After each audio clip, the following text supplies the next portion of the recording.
Ce lundi 28 octobre 2024, la ville de Kalemi a marqué un tournant dans le développement infrastructurel de la province du Tanganyika avec le lancement des travaux de construction de la route Kalemi-Manono. Pour le directeur général de l'Agence congolaise des grands travaux, ACGT en sigle, qui a lancé ces travaux en présence du gouverneur de la province, du président de l'Assemblée provinciale, des élus provinciaux et des différentes autorités politico-administratives, ces projets ambitieux, menés par l'entreprise ACGT, seraient exécutés par 3 entreprises différentes et devraient s'étendre sur une durée de 5 ans. À en croire ses directeurs généraux, ces travaux consisteront à la construction de 446 km, 6 ponts routiers dont le plus long, celui qui sera jeté sur la rivière Loloa, prendra 450 mètres, 10 dallos et 16 ouvrages de franchissement interconnectant ainsi les 6 territoires au chef-lieu de la province. Question de faciliter les transports et les échanges entre la province du Tanganyika et autres provinces de la République, sans oublier la République sœur de Tanzanie. Ce projet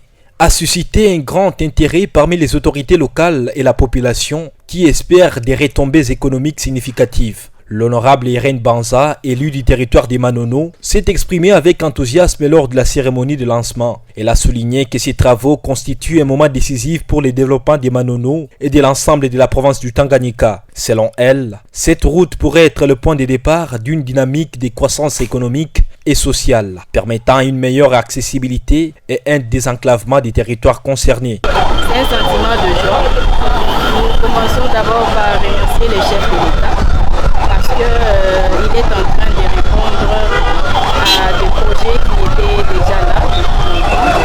C'est aujourd'hui que nous avons assisté réellement à la prise de forme de ces projets. Et nous ne pouvons que compter sur ces développements que cette route va amener. Et nous disons également merci au PPM du plan parce que là, il accompagne l'exécution de projets.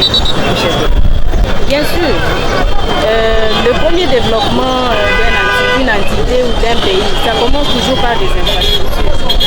Les infrastructures de base, c'est quelque chose de très important. Celle-ci, elle lie Manono avec le chef de la province. Donc, le trafic dans tous les secteurs, ça sera un ouf de soulagement pour la population. Les attentes sont grandes autour de ces projets qui s'inscrivent dans une vision de développement durable et inclusif pour la province du Tanganyika.